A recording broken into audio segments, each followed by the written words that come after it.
Hey guys, welcome back to the channel. We got a ton of new content in Hockey Ultimate Team, including a new 97 overall that gives us one of the best centers in the game. We're also going to talk about the new social showdown cards, as well as much more. Make sure you guys subscribe to the channel for the most up-to-date news, tips, and info. All right, let's get into the content. All right, we'll kick things off with the 94 Patrick Kane Primetime, as any of these Patrick Kane cards are phenomenal cards, just in terms of speed alone. 98 acceleration, 99 agility, 94 speed.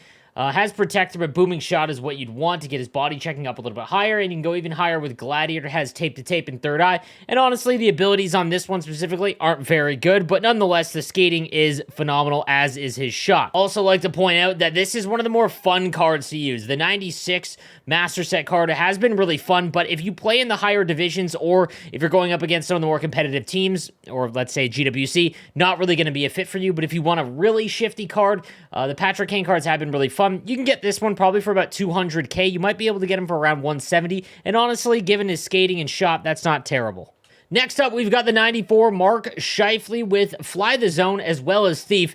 And this is a really nice card. I talked about Mark Scheifele being one of the cheaper cards in today's budget builds, but he's always just criminally underpriced. He has tape to tape and third eye. Again, not a great ability combination here, but at 6'3", 94 speed, 92 acceleration, high 90 shooting, almost max hand stats, and very good defensively. And honestly, you might be able to play him at center. Only 87 on the draw, but if you are good at the face-off counters, he could work for you there. Just a really nice, well-rounded card. I would much rather have any of his prime times or team of the weeks instead of his X Factor, because his X Factor is just not worth the upgrade. Right now, there is one on the market for about 140k, and it is not selling. If he gets to like 120, look for this card. This is a really, really nice buy. And then next, we got to talk about the 97 Austin Matthews. He's got Fly the Zone or Workhorse, as well as Backhand Beauty and Snipe, and then Magician as well on top of it. This is a phenomenal card, no matter what way you look at it. He is 6'3" with 93 speed or 95, depending on if you go Fly the Zone or Workhorse, then 95 or 93 acceleration, 99 hand stats, 99 shooting, max defensive stats. He is almost at the point where he's going to touch 99, and then every single one of his stats is going to be up in that high 90s or maxed, essentially.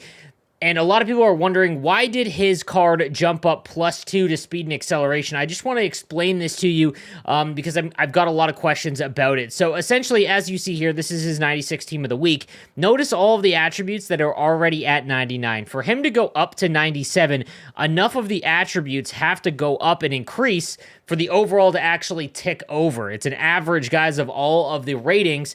So because there's so many 99 overalls in terms of his shooting and his hand stats, as well as some other ones like defensive awareness, stick checking, and strength, he had to go up +2 in skating, which is huge because if he does get higher, if he gets to 99, 6'3" at that size is incredible. That's a great center option. And Austin Matthews cards always have a better shot than whatever the stat indicates. He's just always extremely good. Here is the discussion we need to have, okay? The whole year, I've told you guys that the Austin Matthews X Factor is just not worth it, and I stand by that. His abilities are just absolutely brutal. They're not very good in terms of the game. Again, if you are an Austin Matthews fan, please disregard everything I'm saying. I'm just talking to you guys in terms of worth, because those are the kinds of questions I get asked the most on my channel. That being said, if you are about to compete in the GWC and you've been saving your Hut Champs collectibles because you're not sure what you want to spend them on, you know, X Factors, you've realized that they're really not worth it at all, and you've got all these power-up collectibles saving, I'm not going to lie. In terms of the GWC specifically, just for the GWC, guys, there is not going to be many better centermen than Austin Matthews, because he does have Thief, so he can get up to 95 on the draws. He's basically 99 everything else, and then you can get his acceleration or his speed up to 99. The only downfall is that you might activate tape to tape. That's pretty much it. Nothing else is really worth it at all. But when it comes to centermen, if you can't afford Keith Primo, for example, this is probably the next best center in the game. Very, very close. But again, if you are someone who is free to play, or you're just trying to get the most bang for your buck, I would not invest in this Austin Matthews. The cost, it's going to cost you, let's say you start at 0, it's going to cost you about 41 power-up collectibles. Each of those power-up collectibles were 25,000 coins. I might try him because I want to be able to test him for you guys, but even I am having a hard time stomaching that. The reason is because this Austin Matthews is going to go for a fraction less in price. It's obviously going to be expensive if it even hits the open market because it's only going to be in packs for one day. But this Austin Matthews, the 96, is going for like 187, and that's just a much better value, guys. So you got to keep that in mind. It is not worth it upgrading his X Factor, but nonetheless, right now, this looks to be one of the best centermen in the game, and if you are competing in GWC, take a strong consideration at him. All right, guys, on to this week's Team of the Week. We'll go through all of the important ones, the biggies. We've got the 93, Jason Robertson, ex-Niagara Ice Dog. 91 speed, 91 acceleration, and 6'2", which isn't bad. Gold close quarters is one of the best abilities. I've talked about this quite a bit in videos recently. I really like this ability since it has come down in price, and it's just really effective in tight, and you're looking for advantages with the abilities that actually impact the game for you. Close quarters is that. He's got great stats outside of that. The only thing is obviously he's a little bit slower for wingers, but if you can use the bigger wingers, this is a nice option for you, and he probably won't be all that expensive in terms of other 93 overalls or master set players because he's just not, you know, this 93 is not going to go for much as what a master is going for. Then we've got the 93 Elias Lindholm, who's quietly having a breakout season, and man, what a trade for Calgary with Carolina to get Lindholm just a while ago. Just a really, really nice deal for them. 1T and quick draw. Nice ability there with gold quick draw, or silver quick draw, because he has 97 on the draw. Defensively, he's amazing. He's got 93 speed as well as 99 agility, 92 acceleration, and gets thief activated. A really nice centerman option if you guys are trying to build or make a card or find a card that is not a master set player. If you want someone lower in your lineup that you can plug in, this is a great option, and he should be pretty cheap. If you're looking to buy, I would wait until about Friday when the new event comes out, and everyone rips packs. Then we've got the 92 Brayden Point. He's got Fly the Zone, Thief, as well as Close Quarters and Quick Draw. Man, if he wasn't 5'10", this would be an awesome competitive card. But as it stands right now, this is just a fun build. Like, I've never really liked Brayden Point cards. I think they feel slower than what their stats look like, but the abilities are nice. Like, this is a perfect center card, except for his size. Then it looks like we've got some theme team here for the Team of the Week with Tyler Kennedy. As this 87 overall Tyler Kennedy card, it's got Truculence, Workhorse, and Distributor, 5'11", but a smaller player with Truculence is pretty fun. I'm not going to lie, I've been messing around. I'll explain why in detail maybe in the coming weeks, but I'm not able to compete in the GWC this year. So as it comes, as we get further into the year, I'm going to be having some fun and trying to build like an all Truculence team and go for the most amount of hits in a Hut Champs run, those kinds of things. And these cards look like they're just going to be a lot of fun. You're not going to be able to compete well with them, but this is a really, really fun card. The 90 overall Jason Arnott is one of the best Hut builds, if he didn't have like cement skates, but quick draw, gold truculence, same kind of thing here. You're not going to be able to catch anyone, but in the middle, it's going to be impossible to move them.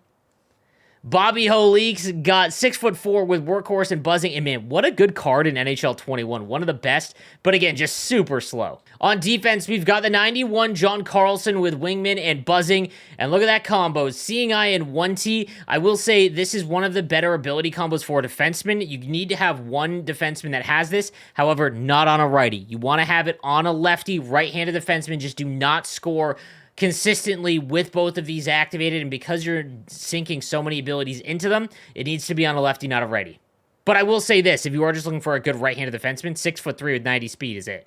Then in net, we've got the 92 Igor Shesterkin, who's just having an incredible season. Man, how is it that the Rangers can go from Lundqvist, one of the best goaltenders of that generation, right into Igor Shesterkin? You guys are spoiled in net.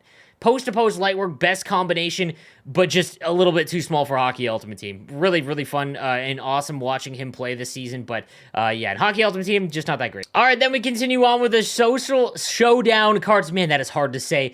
And these are some of the cards requested by some of the Game Changers. We're going to start first with this troll card. No offense to the man himself, but the 85 Christopher Clapperton, obviously shouting out our community manager, does have 90 speed and acceleration, 5'10", 95 shot power and wrist shot power, which isn't bad. Sneaky decent card, I guess, if you are someone who just built their team. This could be decent to actually use. We got the 87 Gust of Nyquist with Spark and Light the Lamp. I have a feeling Thrash is the one that requested this one. 93 acceleration, 91 speed. Gust of Nyquist cards have always been really good. He just isn't, I mean, he's still a very good skater. Again, if you were just starting your team, these are the kind of cards to look out for. Next up is the 89 Tyler Myers. This, I believe, is a Kesso pick. 6'8", 89 speed, 89 acceleration. If you are a pro player, I'm talking high Division 1, you're looking to compete in GWC, you need a third-line defenseman who's barely going to see the ice, but let's say on a penalty kill, you just need a guy that can play lockdown defense and not have to worry about the rush. This is a unbelievable card for the size that he is. Bratt from the New Jersey Devils having a low-key really nice season. Obviously, this one's coming from Henrique. 90 speed, 92 acceleration. Very good stats all the way around. Again, 89 overall. He's going to cost around 35,000 coins. If he goes for the bare minimum, it's not terrible, but I'd probably rather have Nyquist than this Jesper Bratt, for the cost anyways. Sider gets a 91, 6'4", 91 acceleration, and 89 speed. Has back at you and 1T, again, as a righty. 1T's not really going to help you all that much, but Moritz Seider is going to be one of the best HUT cards for the next decade because of how good of a player he is. Really, really good player. And then one of the best HUT cards from years past, the 94 Eric Daze. My man Saad, I think, was all over this one. Gold close quarters, 87 speed, 89 acceleration, even at 94. Man, that is just way too slow, even though he is 6'6", like... 99 essentially everything else. I just don't know how you use this card, but there you go, the 94 Eric Daze. Guys, I also want to talk about the HUT Champs rewards real quick. It did come out that it looks like the HUT Champs rewards will come out tomorrow, as there was an issue with them. It appears, I guess the rewards just weren't coming out, and I know a lot of people were asking. The Clapperton did tweet out that there will be a fix. That'll be available around 3 p.m. Eastern time tomorrow for those who did not receive their HUT Champs rewards, so just in case so you guys know. If you guys have any questions or comments, let me know what you think in the comments section down below, and I will see you next time. Have a good one.